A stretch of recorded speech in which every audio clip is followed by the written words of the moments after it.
What's going on, guys? This is Aaron from Departures Capital. We're here with Setti Coscarella, CEO of Taat Lifestyle and Wellness. How are you doing today, Setti? Nice to have you back. Awesome, Aaron. I'm doing great. How are you? Doing great. Excited to talk about Taat. It's been a while since you've been on the channel. Last time we were speaking, Taat was around $2. Now we're well over $3. What's changed since you were last on the channel and we last spoke? Well, what we've been able to do over the last little while, we figured out what state we were going to launch in. So we picked Ohio. And there's a number of strategic reasons why we did that. And what we were able to do is start forming our relationships with some of the key distributors in that market, because that's the way the business really works, right? You get your relationships going with the distributors, and then they're able to facilitate that sale through to the convenience store. So one thing that's important to know in a business like this, our customer and our consumer are two different people, right? So our customer is our wholesalers, or people that buy the product. Our consumer is someone who goes into the convenience store and purchases a pack off of the shelf. So we sell to our customer, we market to our consumer. And I think it's important to note that distinction. One of the things we've done also, we've launched our marketing campaign in Ohio. We did that a number of weeks ago, and that's been going extraordinarily well. So in about 3 weeks, our campaign, we've delivered about 15 million ad impressions. We've had over 20,000 unique visitors to the site, and we've signed up approximately 4,000 people for a free pack. So one of the things that we have on our website is people can come and register themselves, and we'll ship them a free pack. And that way they can try the product to see if it's right for them. If it is, then they'll be able to go out and get it at their convenience store. So sort of a number of these things that kind of fall in line. Now, when it comes to launch, I think it's important for people to understand launch isn't a switch, it's a rollout, right? You don't flick a switch and all of a sudden you're in every store in America. It never works that way. So what you do is you get your initial batch of stores, you get the product on the shelf, you really start understanding how it is that consumers come in and buy. And then you're constantly adding new stores every week, 50 stores, 100 stores, 1,000 stores at some point. So that's really how we kind of think about it in terms of launch. I think this rollout is going to perform really well for us. The initial feedback that we've gotten, even from our wholesalers, is that there's a lot of convenience store chains that are very excited about carrying our product. They really want to work with us. So overall, I think the future's pretty bright. Yeah, very exciting times for Taat. So as you mentioned, try taat.com. You can get a free pack to try. How's the feedback been so far? The feedback has been exceptional. So how can I put this? People will email us now from all over the US, which I thought was really interesting because we concentrated our efforts in Ohio. On the back end, we got this heat map to see where people are hitting the site from, where we're getting our commentary from. And although we've concentrated all the advertising in Ohio, you start seeing, heat maps showing dots in Wyoming, in California, in Florida, in Boston. Like, it's starting to show all over the US. Now that's really interesting for me because we haven't advertised there yet.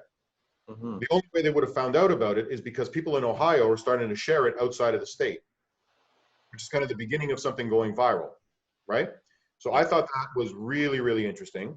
And it kind of gives us a lot of confidence for the future in terms of where we can go out and launch, because it seems like there's a real demand for a product like this in the market. So overall, I think it's been going pretty well. Wonderful. So, Taat recently started marketing your products in Ohio. I was just curious why you guys chose Ohio of all the states. All right, so you got 50 states, right? It's kind of hard to sit there and say, all right, well, that's the one. There's a number of strategic reasons why Ohio was a state that we chose. Now, I don't want to tell everybody exactly what my playbook is. I don't like doing that until I actually go out and do it, but I'll give you a couple things. So one, Ohio has one of the highest smoking incidence rates in the US. So when you're looking for a consumer base, I mean, again, you take a look at the product that we have, right? Mm-hmm. We're not intending to sell this product to people who don't smoke. Like at the end of the day, if you don't smoke, I suggest you don't start smoking. If you do smoke, you should probably quit. And if you don't want to quit, you probably try Taat. So when you look at, all right, where's your target consumer? It's smokers. Which states have the highest smokers? Well, Ohio is definitely one of them. Now, Ohio is also strategically located in the US. So there's states that are adjacent to it that also make a lot of sense in terms of when you look at expansion. And I mean, if you take a look at any CPG company, like take Canada as an example, so I'm in Canada. So when somebody in the CPG space typically wants to launch a product, they'll go to a place like London, Ontario. Okay, so London, Ontario tends to be a great market for products to go in, launch, figure out how the consumer is going to buy this, test some marketing, and really build out the playbook so that way they can expand across Canada. It's a lot harder when you say, I'm going to take Canada in one foul swoop. Like, not going to work. So when you start taking a look at the states and say, all right, well, what are the London, Ontarios of the states? Well, Ohio is actually one of the London, Ontarios of the states. It's a great representation and cross-section of the rest of America. A lot of industry that's there, manufacturing, blue collar, white collar. So it's a great mix that can give us some real insights into how this product's going to perform across the rest of the US. And, you know, when you start layering all these things together, you're like, okay, well, I think strategically Ohio makes a lot of sense. And it's likely a market that we can kind of get our arms around. I mean, it's obviously not too small, it's not too big. And I think we'll be able to get a lot of great learnings out of there that can help us refine our playbook as we look to scale out throughout the rest of the US. Great plan. So, you know, Taat is now producing 600 pounds of Beyond Tobacco per day, which should allow for 2.1 million cartons per year. Can you give us some updates on production and how things are going on that end? Sure. So, I mean, that production capacity is good, but we're going to need a lot more. So we start looking at the volumes that the tobacco industry would otherwise generate, even for brands that you've probably never heard of.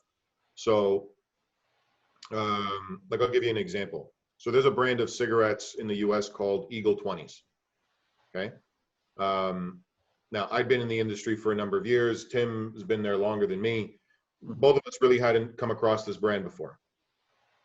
I mean, if you look at the packaging, it's all right. It sells in the US. It's a lower tier priced cigarette. Eagle 20 sells $750 million of cigarettes a year in the US alone. Okay, so that's a brand most people hadn't heard of. Now you can imagine what Marlboro sells. Yeah. Right? So while at first the 2 million cartons sounds like a big number, it's really not. So I think it's a great start for us in terms of getting the production going. But one of the things that I always kind of keep looking at is sort of future growth and what our manufacturing requirements will be at that point. So we're actively looking at increasing that capacity because I think we'll blow through that reasonably quick. So Taat recently hired Dr. Cindy Orzer. Can you tell us why this is so significant? Sure. So for us, taking a more scientific approach to product development is very important, right? It's not really an exercise for us in just rolling up a plant in something that looks like a cigarette and delivering it to the market and expecting that the market's going to accept it. For us, it's fundamental that we create a product that smokers will actually prefer and want to migrate over to. And that comes from really taking a much more stringent view on product formulation, the flavoring agents that we use, the general experience of how we construct our product. And I think having someone like Cindy is instrumental in that future success. So we put in a lot of work up to this date, and I think there'll be an extraordinary amount of work that'll be put in going forward. So having Cindy on board has been extraordinarily helpful, and I really look forward to working with her. That's wonderful. So with everything going on with you guys, what's the one thing you're most excited about, you know, in the next 12 months for Taat? Well, I mean, in the immediate future, I'm really excited to see how the product's going to perform in Ohio. Once we get it out to actual consumers. I mean, the demand that we've seen for it from social and from inbound emails from potential consumers has been extraordinary. I mean, it's way more than I thought it was going to be. Mhm. So getting the product out and actually getting consumer feedback is going to be really exciting for me. That way we can better understand the product and how it fits within the market. And again, when you have a CPG product, it's a constant iterative process. I mean, take your iPhone, right? Your iPhone today looks a lot different than the first iPhone that came out, right? It's the same thing here. Like, you're constantly going to be iterating it to make it better and better and better and better. And that's the stuff that really kind of excites me. And as we start to roll out into other states, I think that's going to be an extraordinary opportunity for us to really show the market what it is that we're capable of doing. And I mean, there's international expansion opportunities that I'd really like to start looking at over the next 12 months. I mean, we're getting inbounds now from practically every corner of the earth saying, I want to carry it in the UK, I want to carry it in Switzerland, in Germany, in Hong Kong, in Australia, in South America. I've practically gotten emails from every region. Now, Great. the exercise for us in the immediate future is get to Ohio, launch in Ohio, build out the infrastructure that's required so that we can commercialize successfully. And then on the back of that, I think we'll be able to really take a strong view at international expansion. Yeah, it's really exciting. I've covered you guys from the IPO, watched the product evolve. So I look forward to continue watching you guys deliver. So it's been a pleasure. Thanks for coming on, and we'll have to have you back for sure. Yeah, for sure. Always happy to come on. Thanks so much, Setti. Have a great day. Thanks, you too. All right, guys, that wraps up the video. Thank you so much for watching. I just wanted to say, if you do support me, the channel, and all these videos, then kindly smash that like button along with hitting the subscribe button and the bell for notifications for future videos. I did also want to say, check the disclaimer down below. This video was sponsored by the company that we are talking about today. So check the disclaimer, full disclosure, and we're out of here. Always remember, guys, Departures Capital is for information, education, and entertainment purposes only. Don't buy or sell a stock because you heard it on here. Buy or sell a stock because you've done your research, you've done your thorough due diligence, and you're making your own personal investment decisions for yourself. This video is not financial advice. We'll see you guys in our next video.